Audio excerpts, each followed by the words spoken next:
Malam kepada para peserta. Sebelum kita mulai, ada sedikit arahan yang mau saya informasikan. Untuk nama pada Zoom-nya bisa dibuat nama garis miring asal, bisa asal itu seperti pekerjaan atau daerah. Dan nanti juga akan ada link absensi yang akan saya share di room Zoom yang akan Bapak-Bapak atau Ibu peserta isi setiap harinya selama 5 hari ke depan.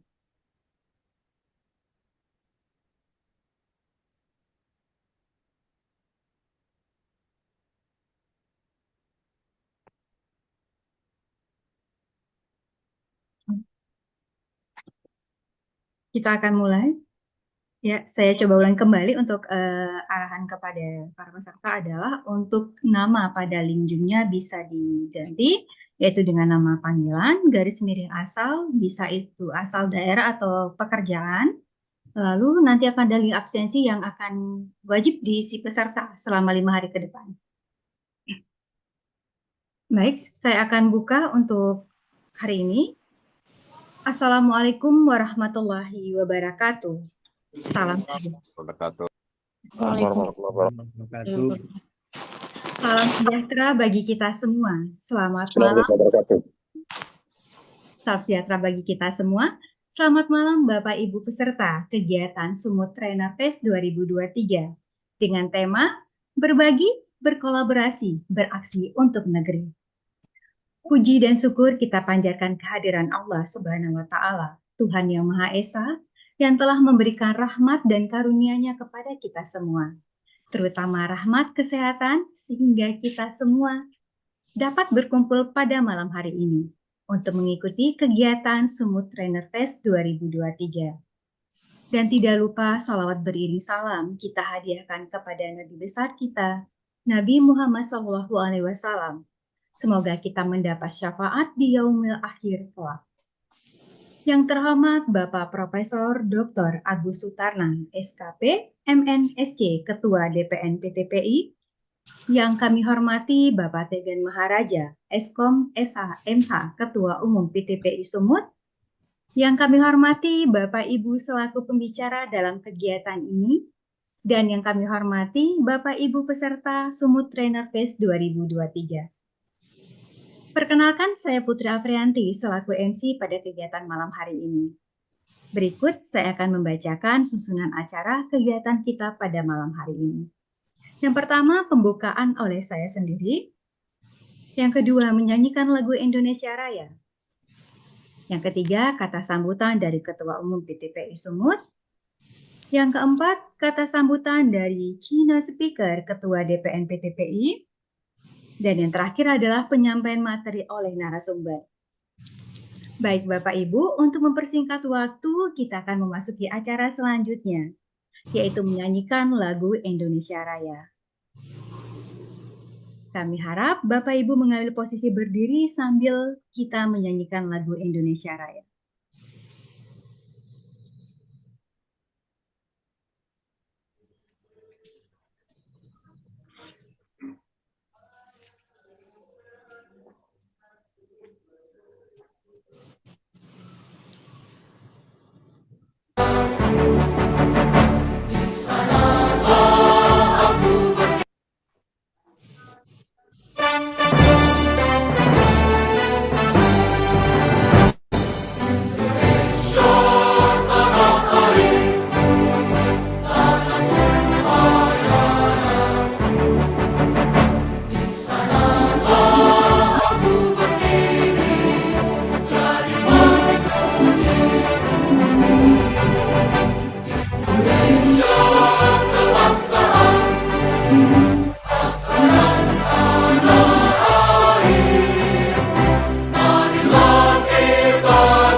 Terima kasih untuk Bapak dan Ibu peserta. Untuk acara selanjutnya, kata sambutan dari Ketua Umum PTPI Sumut, Bapak Tegan Maharaja. Waktu dan tempat disilakan. Baik, di Sumatera, di antara bukit dan lembah, trainer hadir membawa cerita yang gembira.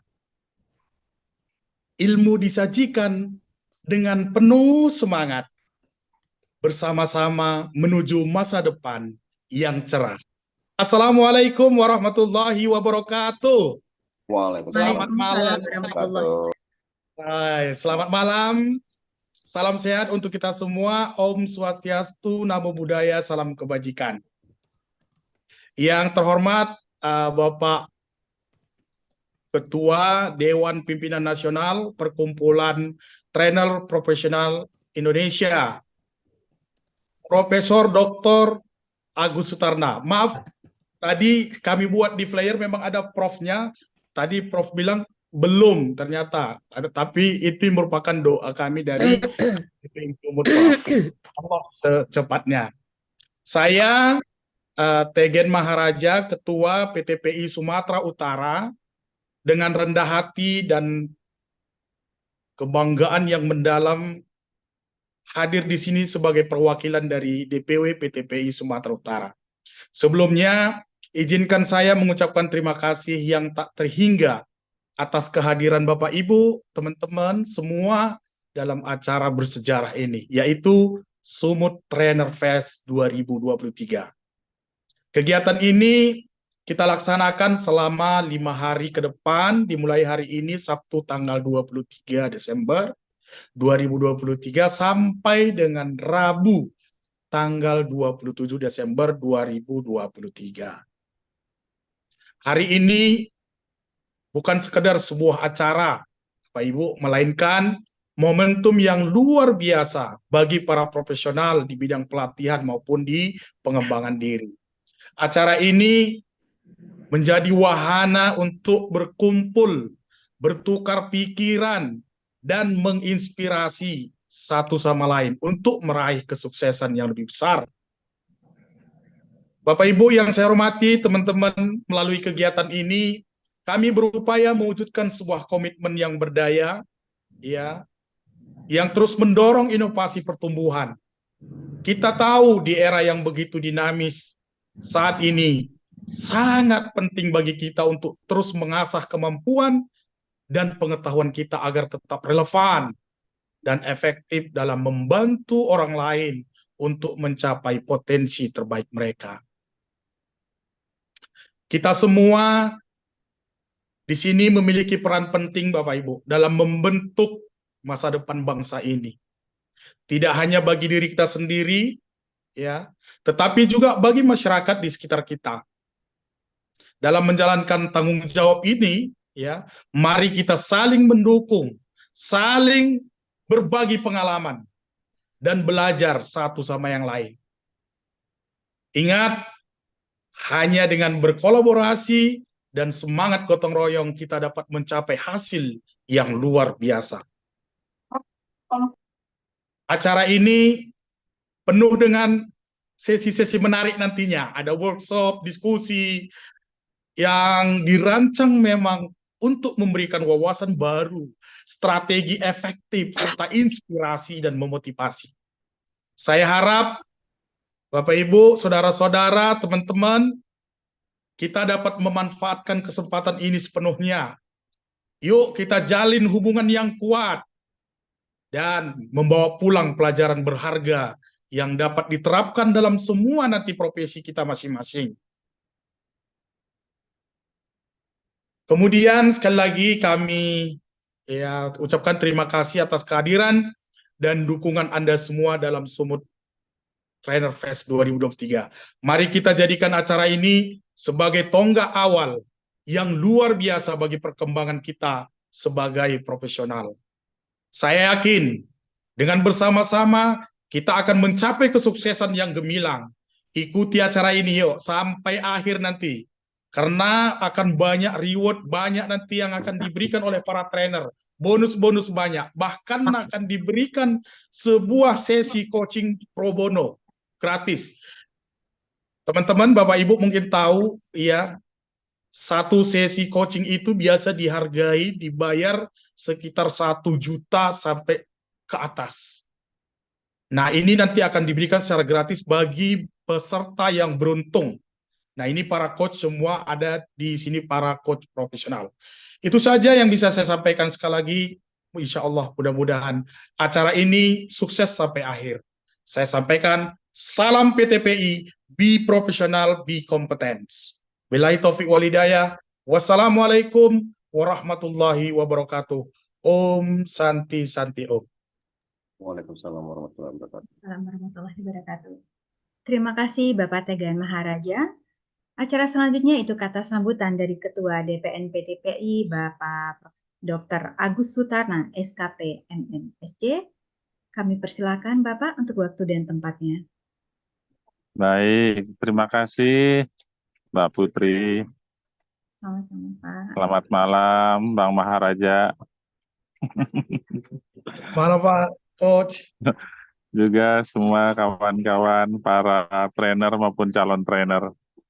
Assalamualaikum warahmatullahi wabarakatuh. Waalaikumsalam warahmatullahi wabarakatuh.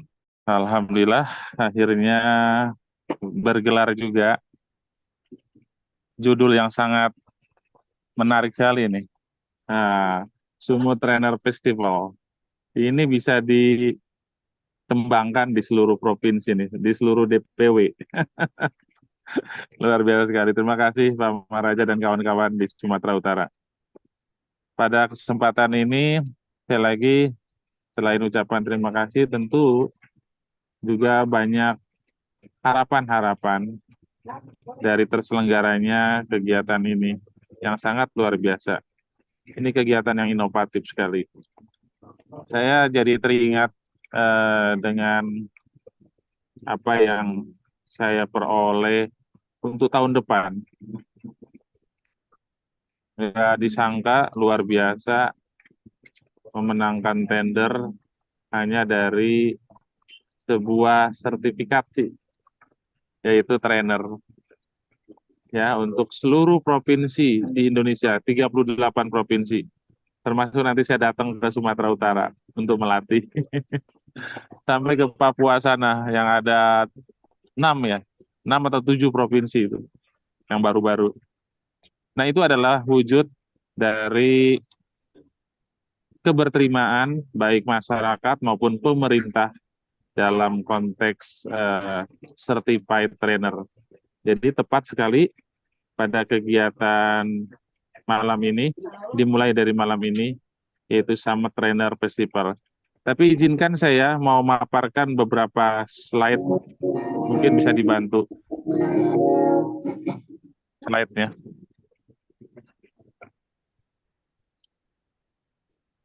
Oke, saya ngasih tag-nya itu adalah membangun SDM terlatih berbasis kompetensi. Kenapa demikian? Banyak di antara kita, masyarakat kita, itu memang terlatih, ya, sangat terlatih. Tetapi yang sangat disayangkan tidak punya pengakuan dari negara. Apa itu? Sertifikat kompetensi. Nah, disinilah saya mau sekali lagi mengajak teman-teman, ya, judulnya sertifikatkan kompetensimu. Nah, seperti itu. Baik, next. Nah, teman-teman, di dalam dunia pengembangan SDM, ya, itu selalu dimulai dari membangun kompetensi yang biasanya diperoleh di ranah pendidikan dan pelatihan, lalu ada lembaga sertifikasi profesi yang memastikan bahwa kompetensi telah dicapai selama proses pelatihan dan nanti masuk ke dalam sistem rekrutmen atau sistem penempatan dari lembaga atau sektor terkait. Nah, keberadaan trainer itu ada di sesi awal, membangun kompetensi. Melalui pembangunan kompetensi inilah akan dihasilkan tenaga-tenaga, ya. Kalau yang baru terlatih, baru ikut pelatihan, maka disebut terlatih. Tapi begitu mengikuti uji kompetensi untuk memastikan dan memelihara kompetensinya, maka itu menjadi trainer kompeten. Nah, disinilah peranan PTPI mengembangkan kompetensi. Sebagaimana kita ketahui dari peraturan Menteri Tenaga Kerja yang terbaru, bahwa kualifikasi trainer itu tetap ada 4 ya, mulai dari calon trainer gitu, atau bukan calon trainer, apa namanya tuh Pak Maharja? Ya, asisten trainer, trainer Junior senior, trainer. nah, sampai kepada master trainer. Yang sekarang bahasa trainernya memang diistilahkan digantikan menjadi instruktur. Tapi sama juga seperti itu. Nah, peranan PTPI adalah mengajak teman-teman baik yang telah berkecimpung di dunia training maupun yang belum. Ayo sama-sama membangun kompetensi bangsa ini. Next. Nah, ini adalah Peraturan Presiden nomor 8 tahun 2012, di mana ini bicara tentang kualifikasi seorang atau seseorang berdasarkan 3 hal. 1, pendidikan formalnya. 2, berbasis pada pelatihan yang diikutinya. Dan yang ketiga, berbasis pada pengalaman kerjanya. Jadi, peranan training ya yang mengantarkan seseorang masuk ke dalam kualifikasi ini. Ya, dari level 1 sampai level 9. Nah, untungnya di dalam dunia training itu dimulai dari level 3. Level 3 itu disebut ya sebagai asisten trainer. Lalu masuk ke level 4, masuk ke dalam sebutan trainer atau instruktur. Kelima itu adalah trainer senior atau senior instructor. Dan yang keenam adalah master trainer atau master instruktur. Nah, ini salah satu pengakuan dari pemerintah. Next slide. Nah, itu telah ditetapkannya ya Peraturan Presiden nomor 68 tahun 2022. Ini hanya adalah salah satu pengakuan, salah satu peluang bagi trainer di mana ya di sini dimasukkan tentang revitalisasi pendidikan vokasi dan pelatihan vokasi. Jadi kalau bilang pelatihan vokasi di dalamnya itu ada trainer. Di mana di salah satu pasalnya ya berorientasi pada kebutuhan dunia usaha. Nah, kalau bicara kebutuhan dunia usaha, ya pasti beribun itu, banyak sekali. Ya, kemudian tanggung jawab bersama. Jadi bukan hanya dikelola oleh pemerintah, tanggung jawab pemerintah, tapi dunia usaha, komunitas profesional dan lain-lain itu ikut. Kemudian yang C adalah berbasis pada kompetensi. Artinya apa? Artinya bahwa pelatihan itu akan menghasilkan tenaga, ya, akan menghasilkan lulusan yang kompeten, yang berarti siap bekerja. Kemudian pembelajaran sepanjang hajat dan diselenggarakan secara inklusif. Itu. Next.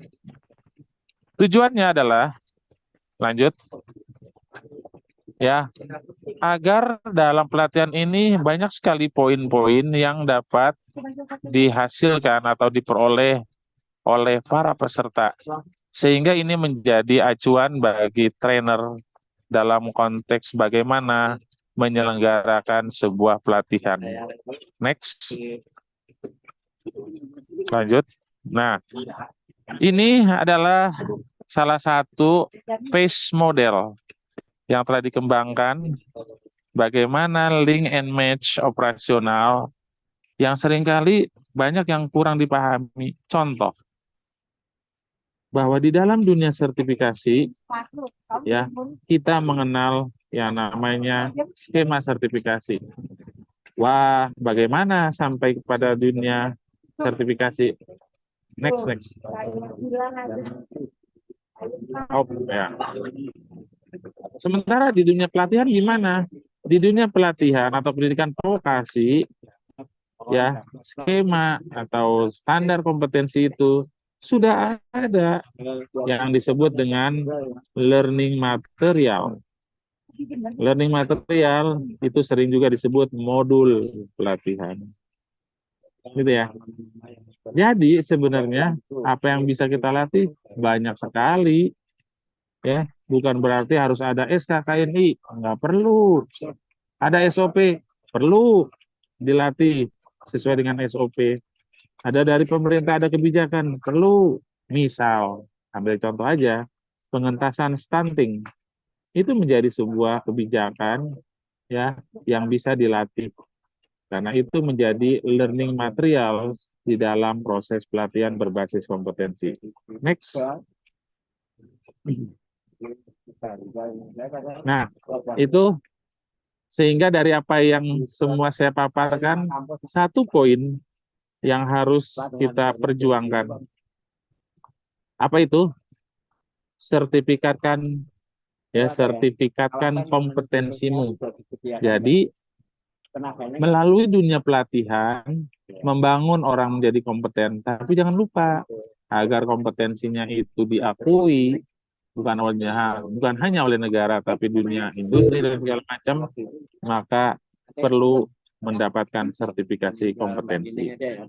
Itu lebih kurang sebagai pengantar saya dalam rangka Sumut Trainer Festival, yang mudah-mudahan ini menjadi cikal bakal program yang continuous, ya, program yang membanggakan, yang diinisiasi oleh DPW PTPI Sumatera Utara.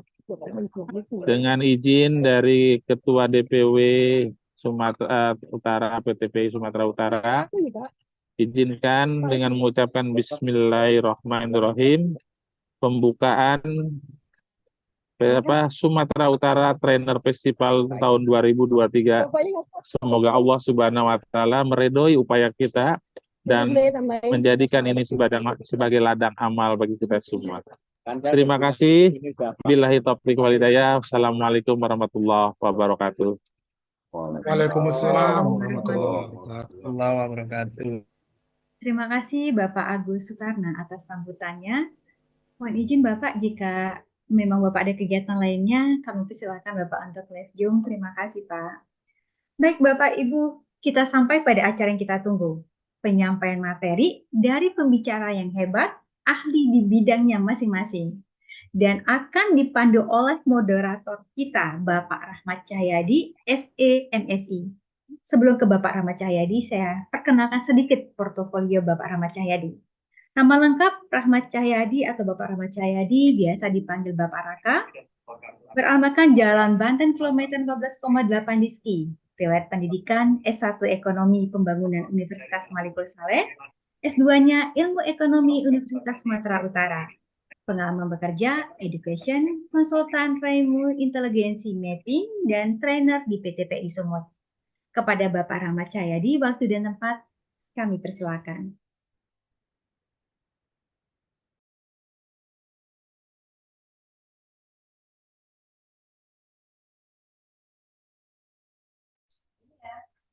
Baik, terima kasih banyak pada host kita yang paling terkece ya pada malam yang berbahagia ini atas kesempatannya. Kedengaran suara saya sebelumnya, mohon maaf Bapak dan Ibu sekalian, boleh ditulis di kolom chat. Ayo rame-rame tulis iya, yes, ketik yes semuanya.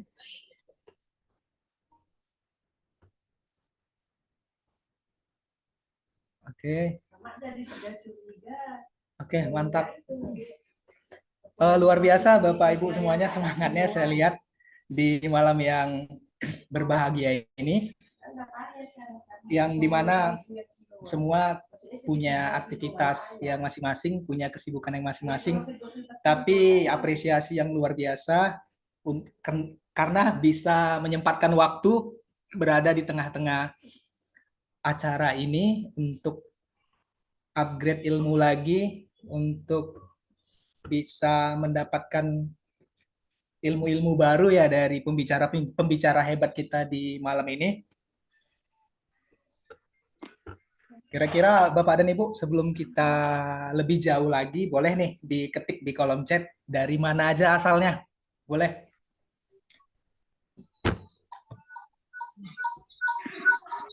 Oke, baik. Bapak Catur dari Siantar, luar biasa Pak. Ada yang dari Sidikalang, Ibu Lisna. Ibu Yulia. Oke, ini ada yang sesama daerah ya. Bekasi, wah.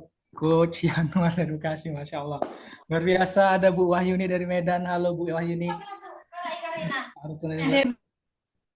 Wah, ini ada yang seberang pulau nih sampai dengan Kalimantan. Ada Bapak Kholis, BJB. Salam kenal Bapak Ibu semuanya yang hadir pada malam yang berbahagia ini. Kita akan seru-seruan dalam kegiatan malam ini karena akan ada pembicara yang cukup capable, cukup panjang, cukup jauh perjalanan karirnya di bidang training dan akan menyampaikan banyak hal, sharing tentang pengalaman dan materi-materi yang cukup bisa menambah stimulus kita dalam kehidupan ini.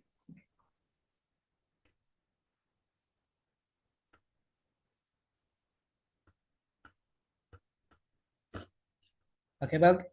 Apresiasi atas kehadirannya para pembicara, coach-coach kalian yang sudah hadir pada malam ini, terutama Ketua Umum PTPI Sumut, Coach Taigen Maharaja, luar biasa atas kontribusinya dalam kegiatan ini, telah menyempatkan untuk bisa membuat event ini sehingga orang-orang bisa menyempatkan untuk berbagi ilmu.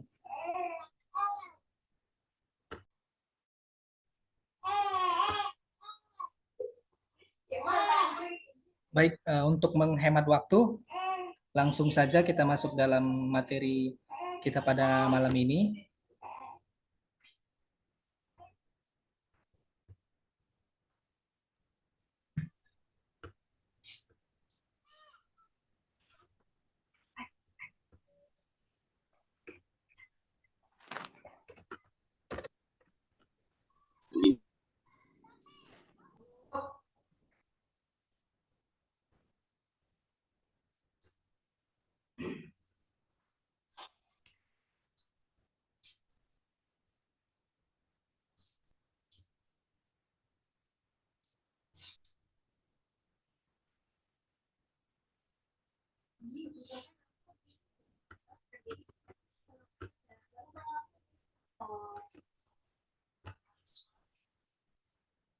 Oke, baik.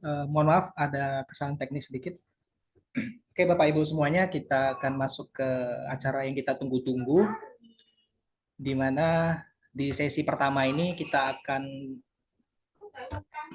banyak belajar mengenai perubahan ya, di mana kita tahu tidak ada yang abadi di dunia ini kecuali perubahan itu sendiri. Nah, untuk lebih jelasnya lagi, kita akan panggilkan sama-sama pembicara kita di malam hari yang berbahagia ini. Sebelum saya panggilkan, saya menyampaikan terlebih dahulu CV dari pembicara kita. Beliau bernama Coach Budiono, ST, CTM, CNLP, CPC, CPTLF. Kurang lebih beliau adalah seorang trainer, coach, dan motivator, dan juga penulis sebuah buku yang berjudul Service to the Nation, founder Smart, kemudian beberapa certified PTLF, certified professional coach, certified NLP, certified ref sales, certified theocentric motivator. Oke, baik. Pastinya Bapak Ibu semua penasaran ya dengan materinya, pastinya bakalan seru materinya. Bapak Ibu tolong siapkan minumnya dan snack-snacknya untuk bisa konsentrasi mendengar materinya hari ini, dan boleh diajak nih keluarganya sekalian untuk bisa mengikuti acara kita di malam ini. Baik, kita panggilkan bersama pemateri kita yang luar biasa, Coach Budiono. Coach. Oke. Apa kabar, Coach? Luar biasa, Coach Rahmat, pada malam hari ini. Masalah Coach, ini izin menyampaikan sebelumnya kita waktu untuk menyampaikannya sekitar 25 menit. 20 menit, oke. Oke, siap. Saya persilakan waktu dan tempat. Oke, izin saya share screen Bapak Ibu semuanya sehingga kita bisa sama-sama melihat apa materi yang akan disampaikan dan mungkin bisa difoto dan tidak perlu mencatat. Izin share screen. Oke.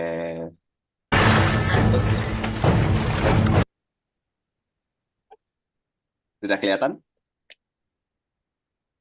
Coach Rahmat? Sudah, Kelihatan, Coach. Sudah, Oke, baik. Semua orang berpikir untuk mengubah dunia, tetapi tidak ada yang berpikir untuk mengubah dirinya sendiri. Oke, Bapak Ibu semuanya, pada malam hari ini, malam yang luar biasa, di malam Minggu Ceria, kita akan berbagi dan sharing bersama saya, tentunya Budiono, tadi sudah diperkenalkan sama MC, dan saat ini saya juga sebagai VP, Head of Commercial Operation di Indosat Florido Hutchinson. Nah, tentunya dengan pengalaman saya sebagai seorang karyawan, merintis karir dari level staff sampai ke level VP, banyak sekali hal-hal yang membuat saya tertarik. Kenapa kok saya ingin menjadi seorang trainer, motivator, and coach, dan berbagi. Nah, materi kita pada malam hari ini adalah bagaimana kita melakukan perubahan yang efektif. Tadi disampaikan oleh Pak Agus dalam pembukaannya adalah kompetensi. Tapi banyak orang ya, tetapi di sini luar biasa tentunya di malam hari ini yang bergabung dalam acara ini luar biasa kemauannya untuk menambahkan kompetensi gitu. Nah, tapi banyak orang, kenapa gua harus nambah kompetensi? Kenapa gua harus melakukan A? Kenapa gua harus melakukan D gitu? Nah, malam ini kita tentu akan belajar bersama. Tadi saya di belakang ada yang nanya, Mas, kamu asalnya dari mana? Dari Lampung. Oh ya, Tika ya, Bala. Oke, ada suara, ada yang bocor nampaknya. Nah, jadi kalau menurut Carol Burnett, itu hanya saya yang mampu mengubah hidup saya. Tidak seorang pun yang mampu melakukannya untuk saya. Dan ini jelas, gitu.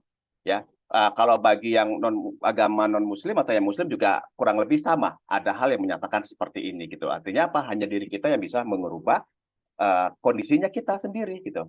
Nah, tetapi kita nih bingung apa sih yang harus kita rubah? Kenapa kita harus berubah? Kapan kita harus berubahnya, gitu ya? Nah, kalau kita lihat nih dari 4 kelompok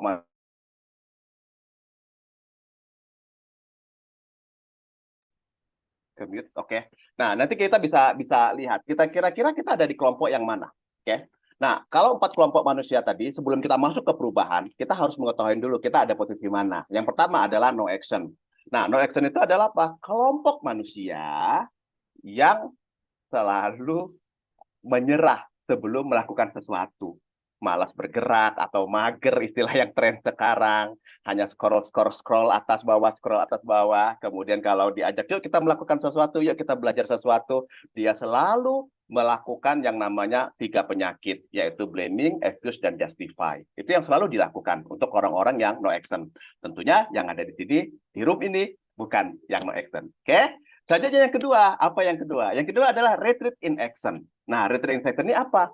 Retreat in action ini adalah orang yang sudah mempunyai semangat, mempunyai rencana, tetapi kemudian berhenti dan stop. Nah, artinya apa? Tidak kuat menghadapi tantangan yang ada. Yaudah deh, gua nyerah, gua mundur deh, gua nggak kuat bro. Kapan lagi nih bro, gua nggak bisa nih melakukannya gitu ya. Udah, gua nyerah aja deh. Tentukan nasib saya nanti sama yang di atas. Itu jawaban orang-orang yang retreat in action. Nah, yang ketiga, ini yang kebanyakan banget. Ya, artinya apa? Average in actions. Banyak orang yang, ya kalau seandainya kita karyawan, pergi pagi, melakukan rutinitas, kemudian pulang malam. Setiap hari. Dan tidak melihat, oke, apakah gaji gua naik? Apakah gua dipromot? Apakah gua naik jabatan, atau mutasi, atau promosi, dan lainnya? Setahun, 2 tahun, 3 tahun, oke, kita bisa bilang, itu adalah proses belajar, coach. Gua masih belajar nih, ya. Kemudian setelah 5 tahun, 6 tahun, 7 tahun, kok masih belajar terus? Kenapa gua nggak gerak-gerak? Kenapa nggak naik-naik? Kenapa si dia yang naik? Ya, bukan saya, gitu loh. Begitu juga dalam dunia bisnis. Kenapa orang lain bisa besar, kok saya gini-gini aja, gitu. Nah, ini namanya average in action. Dan ini banyak banget ditemuin, khususnya nanti ke tipe karyawan.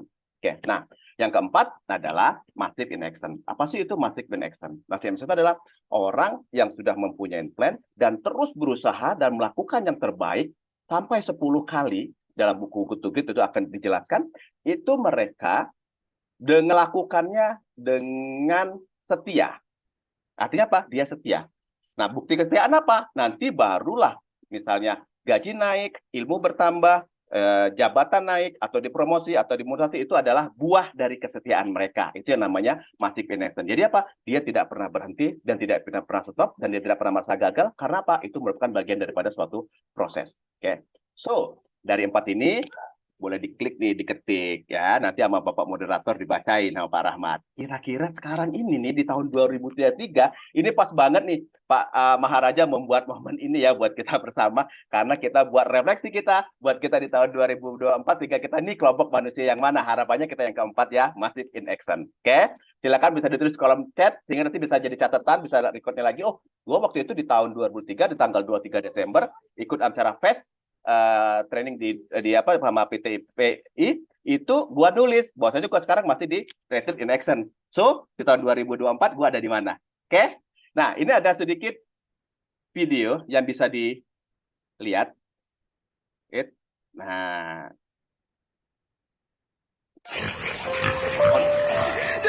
mohon izin kedengaran suaranya? Oke. Dengaran, Bos. บนเขามีบ่อน้ำศักดิ์สิทธิ์ตำนานเล่าว่า ผู้ใดแบกน้ำขึ้นไปเติมให้เต็ม เทพเจ้าจะปรากฏมามอบพรวิเศษ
สุดจะ Oke, video sangat menarik ya. Ini bukan bermaksud untuk menyindir seseorang atau ya apa melecehkan seseorang, bukan. Tapi dari video ini kita banyak banget mendapatkan pembelajaran arti dari yang akan kita bahas, yaitu apa? Kita ingin melakukan suatu perubahan. Bagaimana kita meningkatkan kompetensi kita. Nah, kalau boleh teman-teman Bapak Ibu semuanya di kolom chat nih ditulis, apa sebenarnya yang paling dicari orang di muka bumi? Yuk, waktunya 30 detik. Silakan diketik di kolom chat. Mungkin Pak Rahmat bisa izin dibacakan nih Pak Rahmat. Apa nih jawaban dari peserta? Apa sebenarnya yang dicari oleh umat manusia di muka bumi ini? Jangan-jangan nggak tahu nih apa yang gua cari ya. atau mencari sesuatu yang hilang. Oke, sudah nulis Pak Rahmat? Coach Rahmat? Belum nih Coach.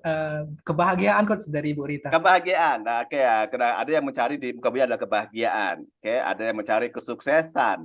Ada yang mencari kekayaan. Oke, ada juga yang mencari masuk surga dan macam-macam. Ya, ini biasanya jawaban pada saat saya melakukan training, mostly jawabannya adalah seperti itu. Nah, sebenarnya yang dicari umat manusia di dunia adalah perubahan. Oke, kenapa kita cari perubahan? Saya tanya, Bapak Ibu semua yang ada di sini, yang ada di room ini ada 40 orang. Kenapa sih kok mau menyibukkan diri, capek-capek malam-malam, malam minggu lagi ya, yang saatnya kita ke kafe, kumpul keluarga, menikmati malam minggu yang ceria. Tapi kok kita belain nih, kok kumpul-kumpul di dalam Zoom ini, ngapain gitu ya. Nah tentunya apa? Tentunya pengen berubah. Karena apa? Pengen mendapatkan sesuatu, pengen mendapatkan ilmu, pengen mendapatkan pembelajaran. Apa yang bisa kita dapat untuk kita lakukan perubahan di dalam diri kita. Oke. Sama tadi saya lihat Coach Rahmat juga sudah melaksanakan pendidikan jadi S2. Kenapa dia ngambil S2? Pasti ingin jadi perubahan. Oke. Kenapa orang ingin berusaha, gua pengen bekerja, pasti ingin melakukan sesuatu perubahan. Yang kita cari adalah perubahan. Tadi di pembukaan Coach Rahmat juga ada yang abadi itu adalah perubahan ya Coach ya. Nah, hari ini kita akan bahas nih. Tapi banyak orang itu yang belum paham bagaimana dia melakukan perubahan. Apa sih yang harus dilakukan? Nah, ini pertanyaan-pertanyaan yang sering muncul nih. Apa sih yang mau dirubah? Ya kan? Saya sekarang fine-fine aja kok. Saya udah kerja, saya sudah punya keluarga, saya punya anak, kebutuhan saya tercukupin, saya punya motor, saya punya mobil. Terus apa yang mau saya rubah gitu kan? Nah, itu banyak. Ada juga yang beralasan gini, mengapa harus diubah? Gua kan udah oke. Karir udah ada. Jabatan udah manajer. Gaji juga udah gede gitu kan. Nah, kemudian apa lagi? Terus ada yang oke nih gue pengen berubah, tapi nggak tahu nih gue mulainya dari mana. Bro, gue nggak tahu bro, mulai dari mana bro? Apa yang harus gue mulai? Bagaimana caranya? Nah, terus kapan gue harus merubahnya? Terus yang terakhir, apakah saya bisa ya? Nah, ini adalah pertanyaan-pertanyaan yang sering banget pada saat saya melakukan coaching, saya melakukan training yang terjadi ya pada coach saya atau peserta training gitu loh. Nah, tentunya di malam ini 30 menit ke depan, 20 menit ya, Coach Rahmat ya.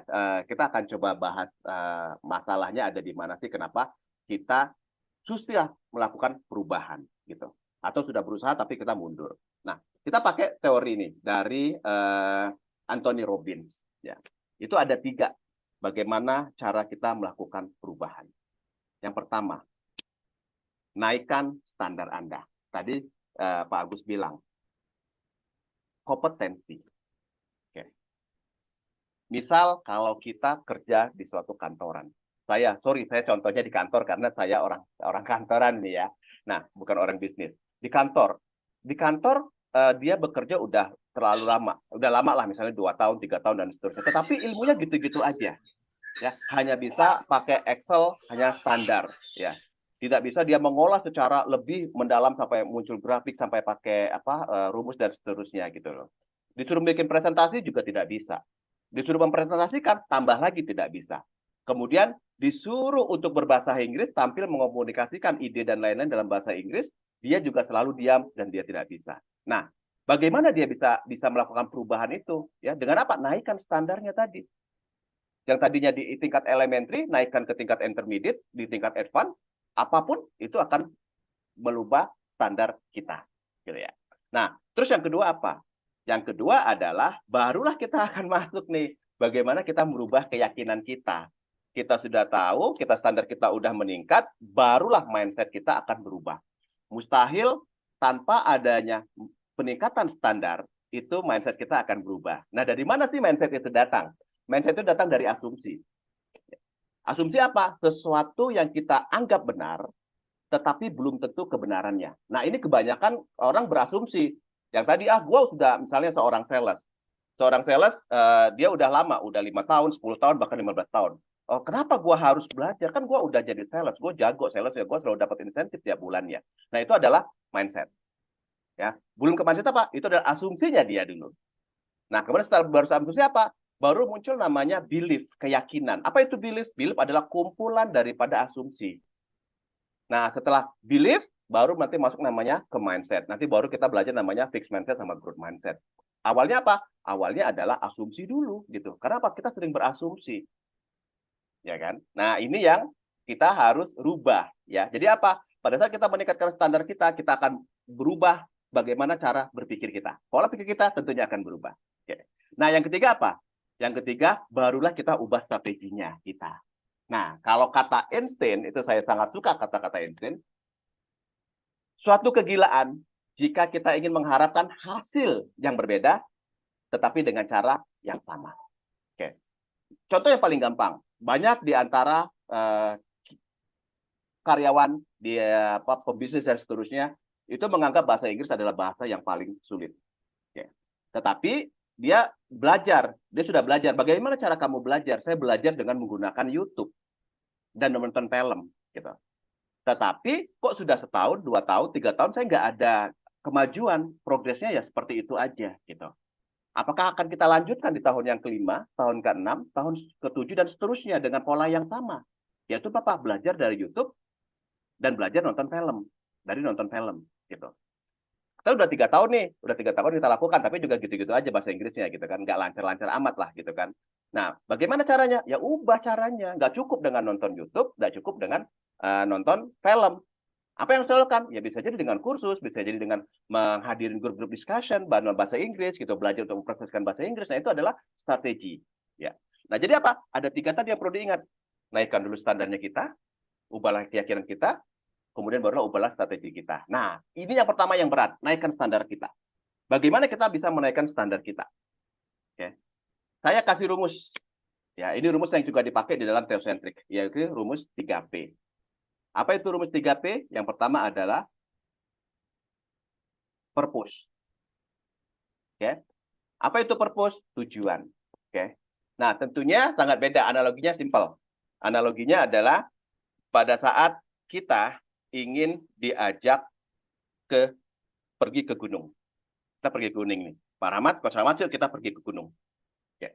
Gunung mana? Itu pun pasti Pak Rahmat bertanya. Ya, kalau kita pergi ke gunung aja itu pasti bingung. Gunungnya gunung mana? Ya nanti aja, pokoknya kita pergi gunung deh. Nah, kebanyakan kita adalah membuatnya tidak clear.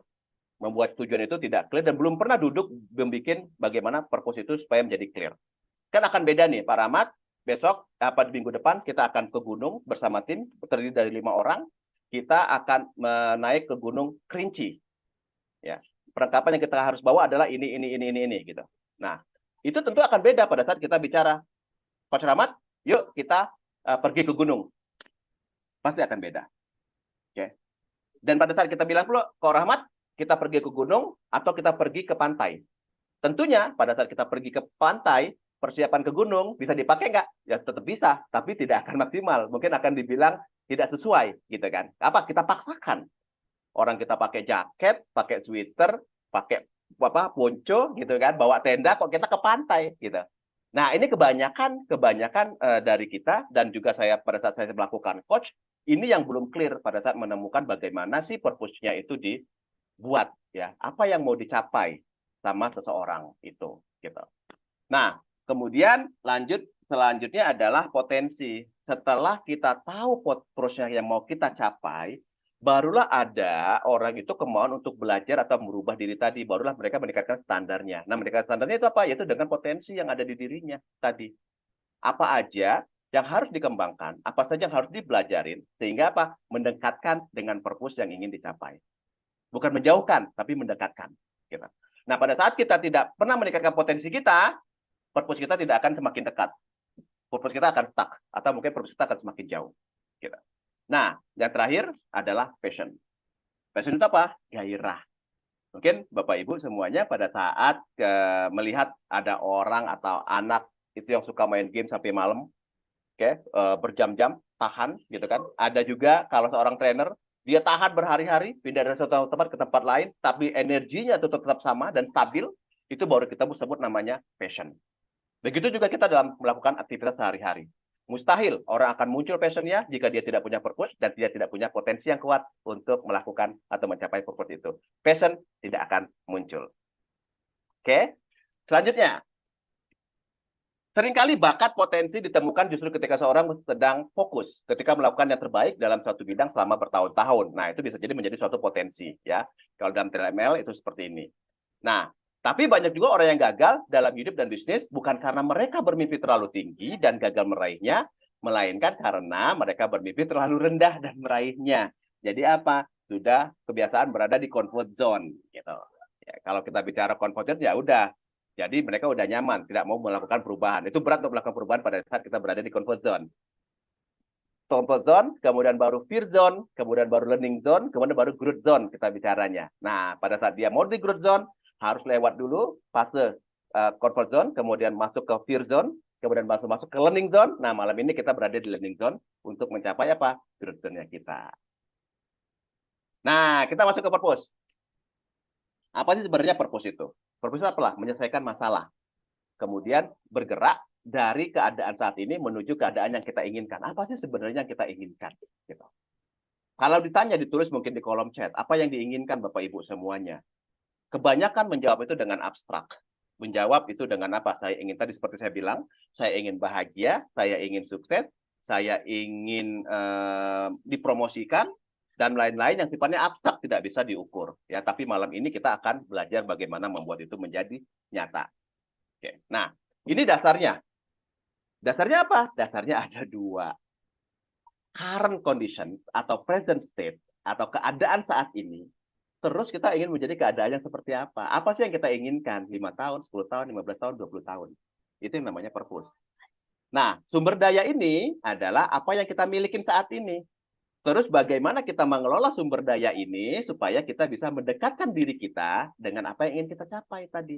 Di desired state atau keadaan yang ingin kita capai. Nah, ini dulu gitu yang harus kita lakukan. Pada saat kita tidak mengetahui present atau kondisi kita seperti apa dan kita mau kemana, nah ini yang tadi kita masuk golongan yang 4 tipe manusia yang mana itu akan menentukan sekali gitu. Jadi pada saat kita sudah tahu 5 tahun, 10 tahun, 19 tahun atau 20 tahun kita mau kemana, tentunya kita akan masuk di massive action. Nah, ini kebanyakan. Tadi kenapa saya di awal juga tanya, coba tulis apa purpose-nya, kebanyakan memilih adalah ingin bahagia gitu. Nah, ingin bahagia itu adalah apa? Kalau kita lihat di sini, pointer. Oke, kita lihat di sini, itu adalah di bagian appearance. Kalau kita lihat iceberg, gunung es itu, sama kayak yang menghancurkan Titanic, itu adalah bukan bagian permukaannya, tapi justru bagian bawahnya, yang kuat itu. Kalau kita belajar tentang mind, itu kita ada subconscious mind, itu alam bawah sadar dan alam sadar. Nah, ini sama, pada saat kita ingin menentukan purpose itu, kita harus tahu dulu. Ya, kebanyakan kita menyajikan adalah yang di atas, yang tercetus. Karena apa? Karena kita belum pernah menggali sebenarnya apa.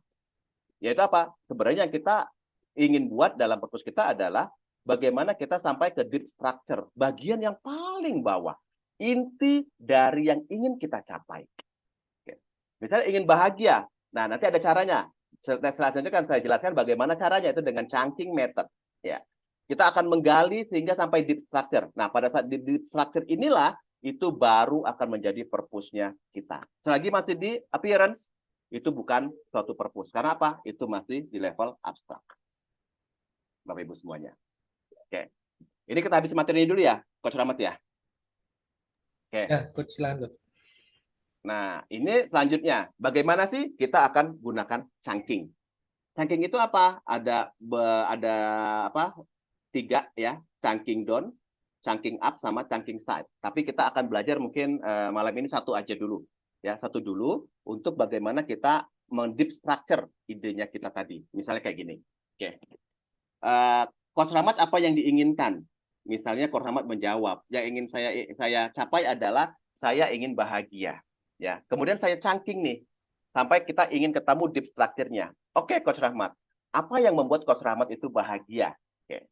Jika saya bisa memenuhi semua kebutuhan keluarga saya. Kita tanya lagi, Coach Rahmat, kebutuhan apa yang kira-kira dibutuhkan sama keluarga Coach Rahmat sehingga itu membuat Coach Rahmat bahagia?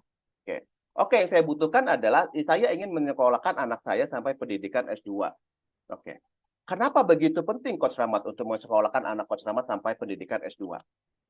Dijawab lagi. Sehingga Pak, nanti ketemu. Ujungnya apa? Oh iya, kalau bla bla bla bla, berarti apa? Yang saya perlukan adalah uang sekitar 500 juta di tahun nanti dia tamat SMA sampai tamat kuliah kurang lebih 10 tahun lagi. Berarti apa? Yang saya butuhkan adalah dana sebesar 500 juta untuk kebutuhan anak saya kuliah S2, S1 dan S2 dari tahun 2030 misalnya seperti itu. Oke. Nah, itu clear, bisa diukur. Ada waktunya juga, kapan? Di tahun 2030 misalnya, gitu. Nah, yang pertama kita adalah apa? Yang pertama kita para menjawab ingin bahagia. Nah, pada saat bahagia terus kita cangking sampai ke bawah, kebutuhannya apa? Kebutuhannya adalah uang 500 juta untuk kebutuhan anaknya S2 sampai pendidikan S2. Itu yang membuat dia bahagia, gitu. Nah, boleh nggak coach yang lain? Boleh. Nanti kita pakai cangking side. Oke, Coach Rahmat, selain kebutuhan untuk S2 anak dengan dana 500 juta sampai tahun 2030, yang dibutuhkan Coach Rahmat apalagi nih selain itu? Nah, yang membuat Coach Rahmat bahagia. Baru masuk nanti sesi 2. Oke. Nah, tapi nanti dibalik lagi di prioritas. Di prioritas mana sih yang paling penting? Nanti kita bisa pakai konsep 20-30. Kalau seandainya 20 itu lebih nanti bisa mendapatkan yang 2, 3, dan 4, ya kita ambil yang 1 aja gitu. Ya, atau yang 2 dan seterusnya. Nanti kita pakai metode itu. Nah, jadi ada 2 ini yang sering digunakan untuk mendefine suatu tujuan atau purpose. Sehingga purpose tadi apa? Ada di deep structure, bukan ada di awang-awang. Awang apa? Appearance. Hanya di appearance aja. Gitu. Next, ini sesuatu yang kita capai, yaitu purpose. Nah, apa sih? Yaitu keinginan Anda, gambarkan dengan jelas goal-nya, itu banyak, bisa menggunakan SMART, yaitu apa? Specific, measurable, achievable, realistic, sama timeline. Kemudian juga bisa menggunakan pakai OKR, Objective Key Result, atau juga nanti bisa menggunakan pakai score model, dan lain sebagainya bisa digunakan untuk kita membuat tujuan kita itu clear. Ya. Nah, di sini saya akan jelaskan nanti tentang materi atau cara bagaimana untuk membuat itu dengan score model. Oke, kemudian apa yang lebih ingin Anda dapatkan? Nah, nanti apa? Ada spesifikasi. Yang lebih sih apa sih dari itu? Apakah ada lebih dari yang tadi yang sudah misalnya dicapai tadi 500 juta? Apakah ada lagi yang ingin lebih dicapai? Itu nanti kita menggunakan chunking side. Kemudian, jika Anda ingin mendapatkan apa yang Anda mau, apa yang akan Anda minta? Nah, kita juga tahu apa nih yang diminta sama kita. Itu pada saat kita menentukan, contoh-contoh kita menentukan purpose. Nah, yang paling penting juga jangan lupa. Ini. Kadang kita membuat suatu purpose itu alasannya tidak kuat. Oke. Alasannya tidak kuat. Kenapa alasannya tidak kuat? Itu yang kadang-kadang kita tadi menyerah di tengah jalan. Atau baru berapa bulan dilaksanakan kita udah stop atau berhenti gitu ya. Nah, sehingga apa? Sehingga kita nih mempunyai apa sih alasan yang sangat kuat yang mendorong kita itu untuk mencapai tujuan kita. Ya. Itu kita tanyakan, mengapa purpose Anda penting tadi pada saat saya tanya simulasi dengan Coach Rahmat tadi. Kenapa itu penting untuk mencapai itu gitu. Oke. Nah, sebenarnya apa? Sebenarnya nanti akan turun namanya di effect. Nah, ini contoh-contoh pertanyaan ya. Sudahkah Anda mencapai purpose-nya? Apa yang akan Anda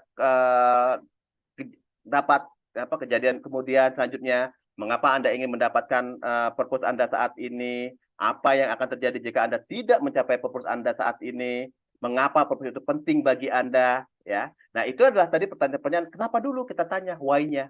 Nah, dalam buku Simon Sinek Work with Why itu ada juga kenapa kita harus tanya why-nya gitu ya. Bukan kita tanya apanya, apa yang ingin kamu capai, tapi why-nya, kenapa itu gitu. Nah, yang terpenting adalah yang sering membuat kita itu tidak menyerah atau kita mempunyai endurance yang tinggi, kita mempunyai self motivation yang tinggi juga yang timbul pada diri kita ketika kita bicara efek. Apa itu efek? Nah, efek kita hanya dua pada saat kita membuat suatu purpose, yaitu ada pain, ada pleasure. Apa itu pain? Pain itu adalah penderitaan atau kesakitan, ya, yang membuat diri kita, orang di sekitar kita, atau ekologi kita itu menderita jika kita tidak mencapai ini. Yang kedua adalah pleasure, kebahagiaan, kesenangan yang didapatkan apa untuk diri kita, orang di sekitar kita yang termuat dalam purpose-nya kita. Nah, kebanyakan kita pada saat membuat suatu purpose itu tidak ada pain sama pleasure-nya. Sehingga kalau kebanyakan orang itu bilang, kalau bahasa trennya itu, bahasa zaman dulunya adalah apa? Anget-anget teh ayam, itu kalau masih ingat ya. Nah, karena apa?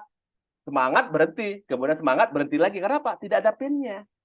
Pada saat kita ada pain di situ, oh iya ya, tertanam di otak kita. Kalau kita tidak mencapai ini, mencapai tujuan ini, yang akan terjadi adalah anak saya tidak bisa melanjutkan sekolah. Saya tidak bisa membiayai anak saya sekolah, dan seterusnya. Nah, itulah tadi kenapa pentingnya kita melakukan chunking. Sehingga inti masalah atau tujuan yang ingin kita capai tentunya sudah clear di situ. Oke, lanjut. Nah, kemudian juga apa yang kita lakukan? Kita juga harus melakukan simptom. Simptom itu apa? Yaitu gejala yang timbul di permukaan yang mengindikasikan adanya tantangan yang harus diselesaikan pada saat kita ingin mencapai tujuan kita, gitu. Nah, kebanyakan kita ya sama kalau kita belajar di sales atau di marketing itu ada namanya SWOT analysis gitu ya. Tetapi kita kadang-kadang lupa untuk bekerja kita membuat SWOT analysis. Tapi untuk diri kita sendiri bagaimana kita membuat purpose, kita lupa bagaimana membuat bisnis SWOT-nya. SWOT analisisnya buat diri kita sendiri gitu ya. Nah, ini ada satunya simptom. Selanjutnya adalah apa? Ini contohnya. Apa sih simptom dari masalah atau tantangan yang saat ini dihadapi jika kita ingin mencapai purpose itu? Kemudian, apa tantangan masalahnya yang Anda hadapin? Apa yang salah jika kita ingin mencapai purpose ini? Kemudian, apa yang ingin berubah dalam hal apa? Dan apa yang menghentikan Anda untuk mendapatkan apa yang Anda inginkan? Nah, ini kita bahas, kita cari. Gitu. Nah, kebanyakan pada saat kita mendefine suatu tujuan atau goal, kita tidak sampai detail atau sedalam ini untuk membahasnya. Nah, selanjutnya apa? Setelah kita tahu simptomnya, kita juga harus tahu penyebab-penyebabnya atau cause-nya. Apa aja yang menyebabkan munculnya gejala-gejala tersebut, ya. Pada awal mereka tidak langsung jelas, tampak langsung jelas. Mereka juga bagian dari keadaan saat ini. Nah, jadi kita sudah tahu simptomnya apa, kemudian juga kita tahu nih apa penyebabnya yang menyebabkan itu muncul sehingga itu menghambat untuk kita mencapai purpose-nya kita. Nah, contohnya pertanyaannya adalah apa penyebab terjadinya simptom dari masalah tantangan ini? Apa yang menjadi pemicu atau penyebab dari masalah tantangan ini? Kapan masalah ini mulai terjadi? Apa yang menjadi kemungkinan penyebab dari masalah tantangan ini? Apa yang menghadapi Anda untuk menyelesaikan masalah atau tantangan ini? Kemudian mengapa masalah atau tantangan situasi ini menghentikan Anda untuk mencapai apa yang Anda inginkan? Nah, ini kita bahas. Ya, kita bahas. Kalau kita membuat business case, kalau di kantor selalu ada business case lah, ada business case justification, atau pada saat kita menawarkan suatu kerjasama kita ada proposalnya detail juga gitu ya. Nah, tetapi kita kadang lupa bagaimana kita membuat proposal buat diri kita dalam melakukan perubahan. Next-nya adalah resource. Ini merupakan teknik yang akan digunakan untuk menghilangkan penyebab-penyebabnya. Nah, tadi ada symptoms, ada cause. Nah, resource ini apa? Adalah teknik atau cara yang kita gunakan untuk menghilangkan penyebabnya tadi. Sehingga apa? Itu mendekatkan kita kepada purpose yang ingin kita capai. Nah, ini contohnya.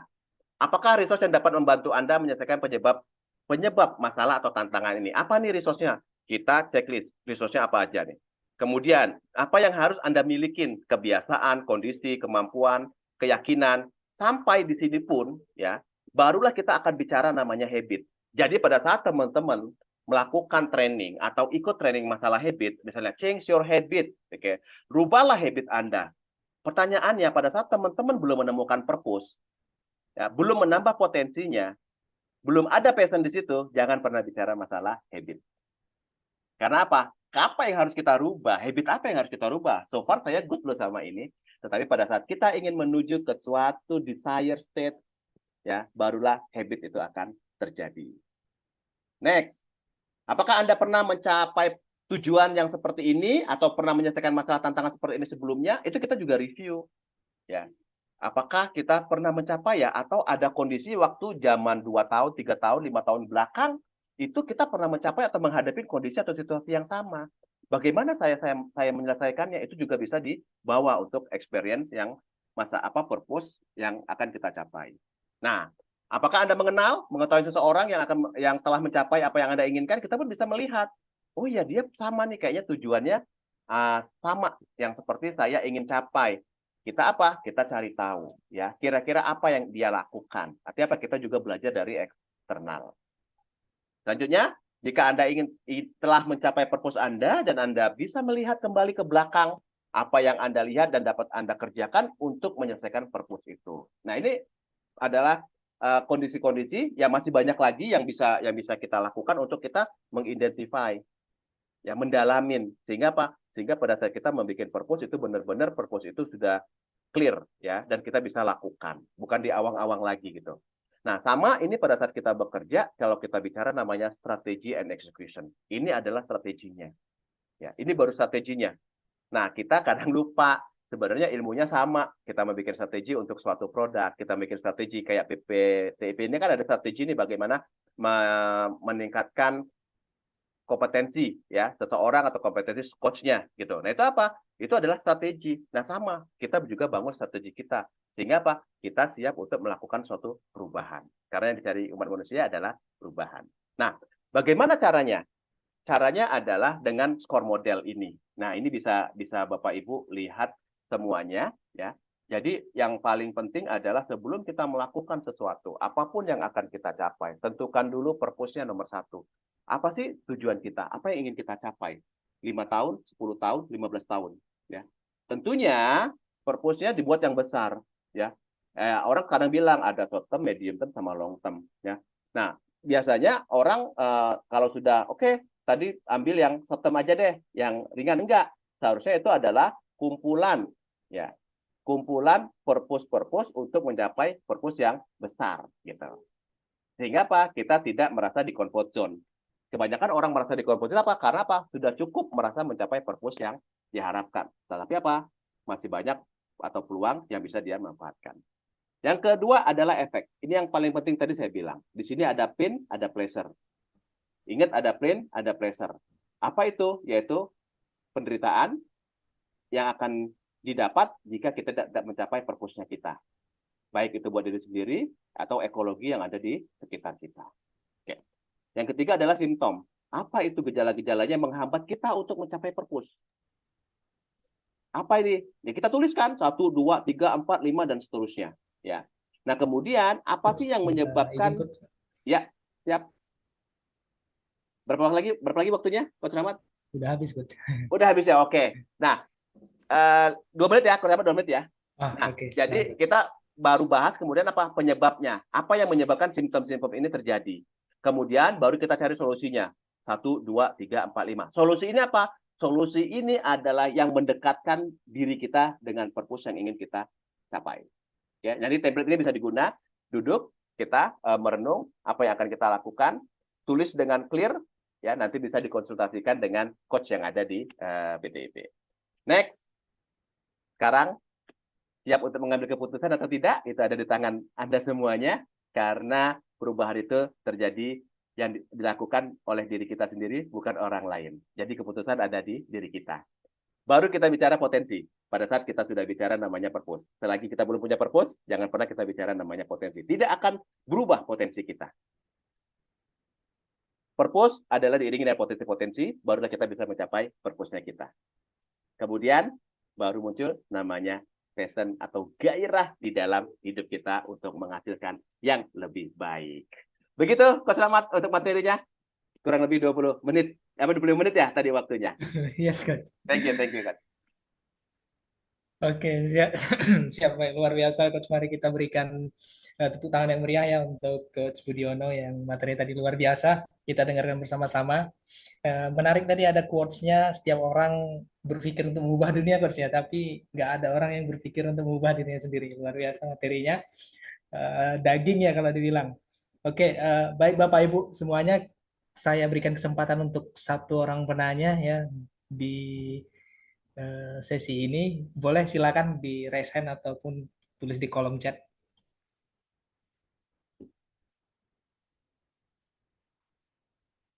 Ada Bapak Ibu? Saya lihat di kolom chat ya. Boleh silakan apabila ada yang agak malu-malu ya mungkin boleh di kolom chat ditanyakan untuk materinya. Ini sayang banget ya, Coach Budio ini cukup padat jadwalnya, tapi kita hadir di sini, saya kira momentum yang luar biasa untuk kita tanyakan sesuatu untuk di materi perubahan. Kira-kira ada yang mau bertanya? Ibu Hernalela, Ibu, ada yang mau ditanyakan, Bu? Ini Ibu dari tadi nih kelihatan fokus banget ini mendengarkannya. Mungkin ada yang mau ditanyakan, Ibu? Oke, baik. Ada satu nih, Coach, yang mau nanya. Dari Ibu Wahyuni, boleh, Ibu? Silakan langsung dibuka mikrofonnya. Kalau bisa dibuka nih, Bu, videonya, biar kita pengen lihat nih. Ibu Wahyuni, silakan. Baik, Assalamualaikum. Ini masih pakai telkung lagi tadi. Siap, Bu. Saya melihat bahwasannya materi ini sangat menarik sekali karena tadinya saya beranggapan bahwasannya passion itu adalah sesuatu yang kita suka. Ternyata sekilas saya mendapatkan sedikit pencerahan bahwasannya untuk passion itu hanya sekedar bahwasannya kita bertahan untuk melakukan sesuatu itu juga sudah bisa disebut sebagai passion gitu. Jadi selama ini saya berpikir bahwasannya apa yang saya suka itu hanya passion gitu. Ternyata tidak. Walaupun kita bertahan, kita bisa bertahan untuk sesuatu yang tidak kita suka sekalipun, itu sebenarnya sudah termasuk passion. Apakah begitu, Pak? Atau pendapat saya ini salah? Itu yang pertama. Yang kedua, contoh, karena saya seorang guru, tentunya juga pernah melakukan coaching terhadap siswa. Hanya terkadang saya memandang bahwasannya tindakan yang saya lakukan itu seperti sebuah keterpaksaan gitu terhadap siswa. Jadi sebenarnya siswa ini siswa yang kita coaching ini sebenarnya dia tidak mau, jadi hanya seperti pura-pura gitu, Pak, menjawab pertanyaan-pertanyaan kita yang pada dasarnya itu sebenarnya dia tidak inginkan gitu. Jadi sebenarnya yang paling sulit itu adalah bagaimana kita bisa memancing seseorang untuk bisa menemukan dengan tulus gitu. Itu sebenarnya yang paling sulit kalau menurut saya. Dan kalau yang ketiga, kalau saya pribadi, setelah kita mempunyai tujuan, bla bla bla dan sebagainya, yang paling sulit itu adalah membuat komitmen untuk melakukan apa yang sudah menjadi solusi yang kita buat. Saya rasa itu yang paling sulit. Kira-kira Pak, dari tiga asumsi saya, pertanyaan saya tersebut, gimana kira-kira Pak? Terima kasih. Oke. Gimana Coach Rahmat? Langsung saya jawab? Yes, langsung Coach. Oke, baik. Terima kasih Ibu Wahyuni, luar biasa pertanyaannya tadi ada 3 ya. Nah, yang pertama saya jawab dulu Bu, sesuatu yang dipaksakan gitu kan. Apakah itu akan menjadi suatu passion? Apakah Ibu melakukannya dengan ikhlas, dengan tulus? Lama-lama itu akan jadi habit sebenarnya ya, kebiasaan ya. Oh gitu ya. Itu akan menjadi kebiasaan. Tapi namanya passion itu kita melakukannya dengan ikhlas dan penuh gairah. Kalau habit itu bisa jadi dipaksa, terpaksa kita melakukannya, gitu. Ya, lama-lama bisa nggak? Ya bisa jadi lama-lama jatuh cinta, Bu. Kalau orang jatuh cinta tuh kata Pak Maharaja itu Witing Tresno Jalaran Sukokulino itu ya Pak ya. Sering ketemu lama-lama jatuh cinta. Sering dipaksa, habitnya lama-lama bisa menjadi passion. Nah, tetapi apakah itu akan long term? Kalau bahasa kerennya tuh sustainable. Waduh, pakai bahasa keren ibu ya. Apakah akan bertahan lama? Balik lagi, karena apa? Tujuannya apa dulu melakukan itu? Ya, kalau dari bukunya Work with Why itu ada 3 elemen untuk mengarah sana. Yang pertama adalah apa? Yang pertama adalah kita bicara what, apa. Apa yang kita lakukan? Yang kita lakukan, saya melakukan ini karena saya disuruh. Itu what. Yang kedua adalah how. Bagaimana ibu melakukannya? Apakah terpaksa? Apakah karena diperintah? Apa karena itu merupakan bagian ibu untuk meningkatkan identitas ibu? Nah, yang ketiga baru why nih, identitas diri. Cara pandang diri kita. Kenapa kita melakukan itu? Gitu. Nah, itu jawabannya. Nanti pada saat saya habit sebenarnya akan belajar, Bu, kenapa habit seperti itu. Nanti itu sebenarnya habit. Jadi nanti akan tahapannya akan menjadi habit. Habit baru nanti ujungnya ke nasib ya. Habit, nasib. Habit, budaya, kemudian nasib. Gitu. Nah, itu kira-kira jawaban saya, Ibu Wahyuni. Alangkah baiknya jika kita melakukan sesuatu itu, passion kita itu, kita keluarkan dengan ikhlas. Ya, karena apa? Kita tahu kita ingin mencapai goal atau purpose kita. Kita melakukan passion itu karena apa? Karena kita ingin mencapai untuk purpose atau mendekatkan diri kita dengan purpose-nya kita. Itu. Nah, pertanyaan yang kedua, susah banget ya kita melakukan coaching sama siswa. Kadang-kadang mereka jawabnya juga salah-salah aja. Pertanyaan yang paling mendasar, banyak orang melakukan coach, supervisor, manager, GP, atau GM melakukan coach. Pertanyaan paling gampang, apakah mereka tahu bagaimana melakukan coaching dengan benar? Apakah mereka sudah punya ilmunya? Kebanyakan kita belum punya ilmunya. Jadi digabung. Gua ngomongnya coaching, gua udah coaching nih tim saya, gua udah coaching nih murid saya, gua udah coaching mahasiswa saya. Apa yang kita coaching? Kita cerita masa lalu kita. Kita memfeedback mereka. Kita mentoring mereka. Tapi judulnya coaching, ya salah. Jadi balik lagi adalah kita lakukan coaching dengan benar. Nah, pada saat kita paham, apa sih coaching itu? Kita harus bangun raport dulu. Kita harus bangun pendekatan dulu dengan siswanya. Karena coaching tidak bisa dilakukan selagi tidak ada report. Atau kedekatan kita dengan orang yang mau kita coaching. Itu nggak akan bisa terjadi. Nanti apa? Jatuhnya akan ada mentoring. Atau jatuhnya apa-apa? Akan ada training. Itu bukan level coach. Oke. Nah, nanti ada banyak materi coach. Buku coaching juga banyak. Silakan Ibu Wahyuni bacalah sebenarnya bagaimana sih kita melakukan coach itu. Oke. Bangun kedekatan dulu dengan siswanya. Oke, baru kita bisa melakukan coach. Kalau tidak, banyak supervisor, manajer, VP bukan melakukan coaching, tapi melakukan tanda kutip push. Ayo kita push, gitu. Nah, yang ketiga ya Ibu, yang ketiga tadi terkait dengan apa Pak Rahmat ya? Bu, sorry Bu, maaf Bu, yang ketiga saya tadi nggak catat. Ini Pak, terkait kalau kita sudah menentukan tujuan, sudah menemukan solusi, tapi untuk konsisten susah. Benar. Nah, kuncinya Bu, kebanyakan hampir 99% peserta training coaching yang saya coaching itu yang seperti saya bilang tadi kayak iceberg, belum mendetailkan purpose yang ingin dicapai atau goal yang ingin dicapai. Yaitu apa? Adanya pain sama pleasure. Adanya penderitaan pada saat kita tidak bisa mencapai apa yang ingin kita capai.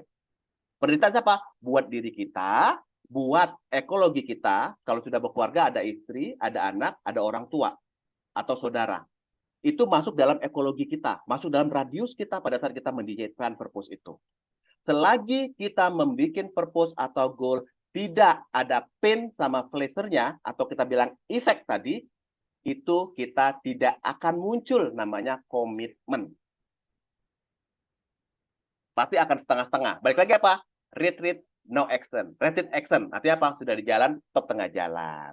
Sudah jalan, stop tengah jalan. Ya, atau saya bilang tadi itu kalau bahasa apa zaman-zaman dulu tuh angat-angati ayam itu katanya kan. Nah, seperti itu Ibu Wahyu nih. Tentukan dulu plan-nya. Kalau sudah kita tahu plan-nya, itu akan tertanam di dalam otak kita, itu akan membuat kita itu penuh gairah tadi, passion-nya baru muncul. Oh iya ya, kalau gua lesu, gua males, gua tidak melaksanakan, oh iya, nanti akan berdampak pada ini nih 5 tahun lagi. Nah, itu yang akan menjadi trigger kita. Nah, sebenarnya baru masuk kita sesi motivasi. Jadi, kebanyakan kita belajar motivasi, saya butuh motivasi. Belum. Selagi kita belum menemukan purpose, apa yang mau dimotivasi nih? Ilmu motivasi apa yang masuk? Nggak ada. Makanya pada saat training, motivator, ngasih training, itu cuma 3 hari berlaku ya Pak Maharaja ya. 2 hari, 3 hari, 1 minggu, itu udah lupa. Karena apa? Dia belum menemukan purpose-nya mau capai apa. Bahkan ikut training pun bisa jadi disuruh kantor, karena gratis, karena dipaksa sama seseorang, baru ikut training. Gitu. Nah, kira-kira begitu, Ibu Wahyu, itu jawaban dari saya. Nanti bisa dicek, Bu. Bisa dicek di 0815 3669 5045. Makasih Pak Iya, informasinya. Ibu. Sama-sama. Oke, Coach Rahmat, lanjut.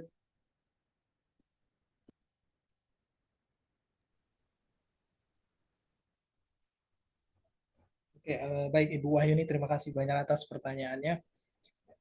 Ini gimana, Coach? Kita melanjutkan untuk pertanyaan selanjutnya atau sudah cukup?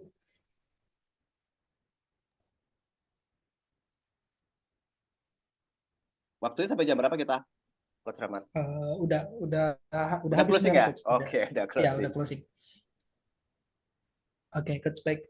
Sebelum kita menutup sesi materi 1 ini, kami ada sedikit cenderamata nih Coach untuk Coach Budiono. Secara simbolis kami berikan secara virtual dari PTPI ke Coach. Izin saya share cendeраmatanya Coach.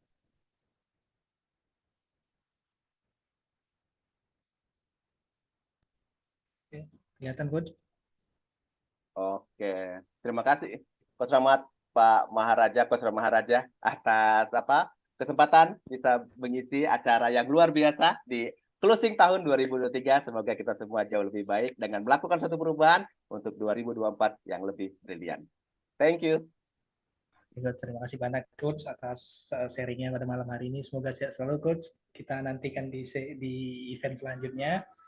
Silakan Coach apabila ingin stay di Zoom atau ada kegiatan lain. Kita ada sesi selanjutnya. Terima kasih Coach. Oke, terima kasih Coach Ahmad, Coach Maharaja, Bapak Ibu semuanya. Sampai ketemu di sesi selanjutnya.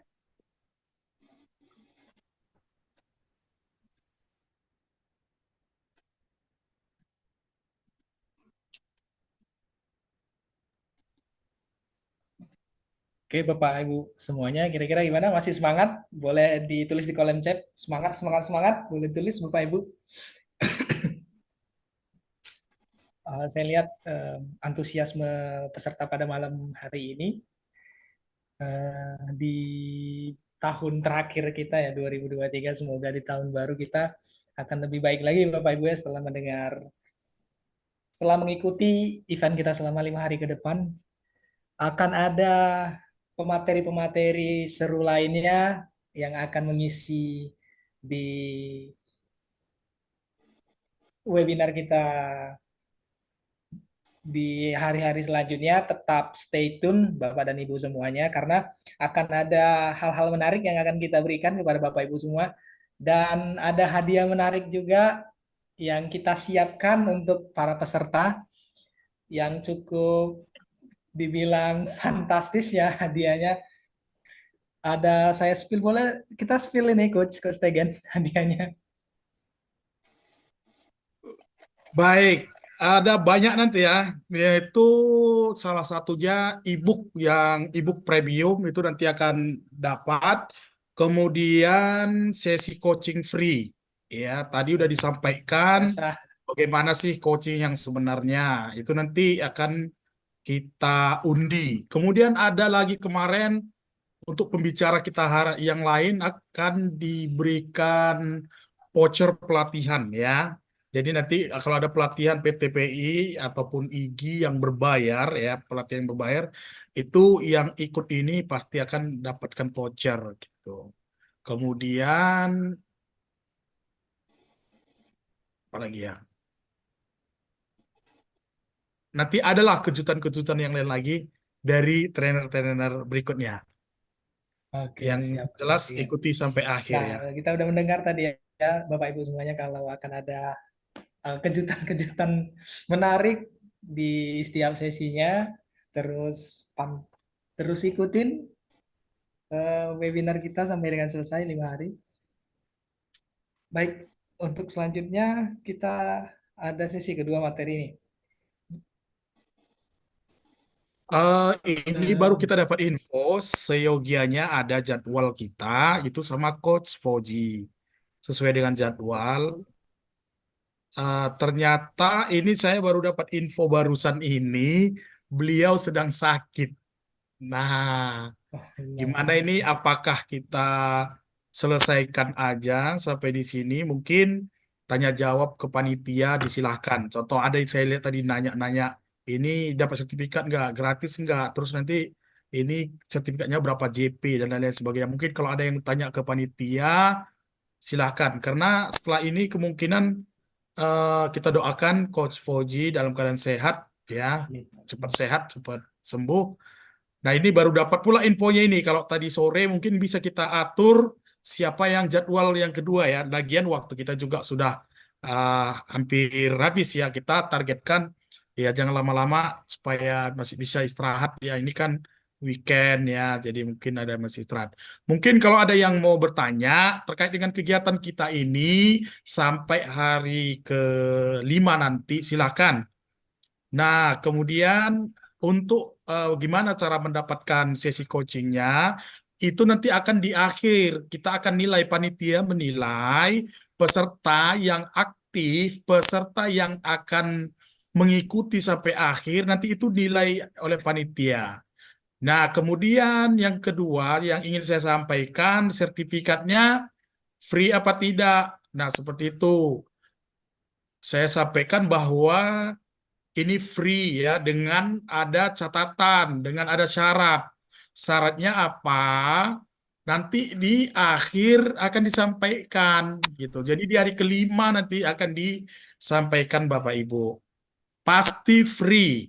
Nah, cuman mungkin nanti ada syaratnya, contoh syaratnya umpamanya uh, follow para pembicara. Nah, itu hanya seperti itu aja syaratnya. Nanti akan dikumpulkan oleh panitia untuk mendapatkan sertifikat. Nah, kalau ingin sertifikat bercetak, nah ini kalau saya hitung itu bisa 10 JP atau sampai ke 20 JP selama 5 hari. Kalau mau yang cetak, nah itu mungkin nanti dibutuhkan dana. Nah, itu nanti silahkan berkomunikasi dengan panitia gitu ya. Nah, nanti besok, nah sesuai dengan jadwal, bisa nggak ditampilkan, Mat, siapa besok yang jadi pembicara kita? Oke, siap, Coach. Ya, Bapak Ibu sekalian, untuk hari selanjutnya akan ada materi yang cukup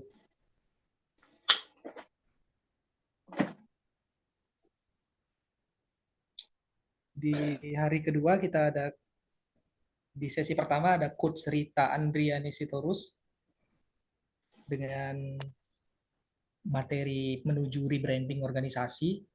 Kemudian ada oke. Coach Roslaini.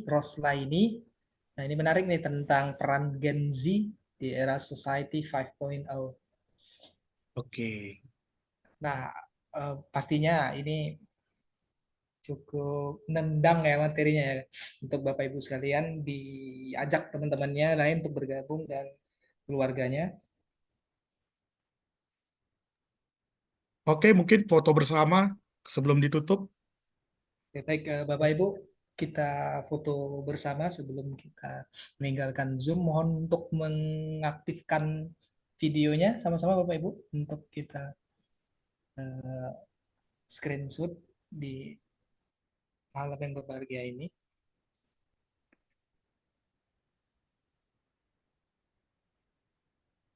Oke, baik.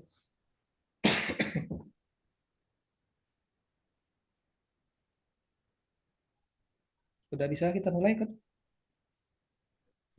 Oke, Bapak Ibu semua udah diaktifkan. Kita mulai di slide pertama. Mana senyumnya Bapak Ibu? 1, 2, 3.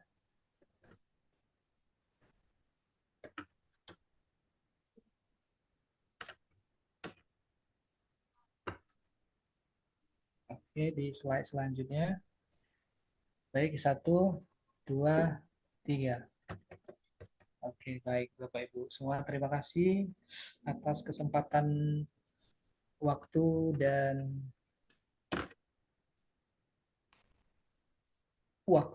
di malam ini. Kita tunggu kehadirannya di besok untuk mendengarkan materi selanjutnya. Saya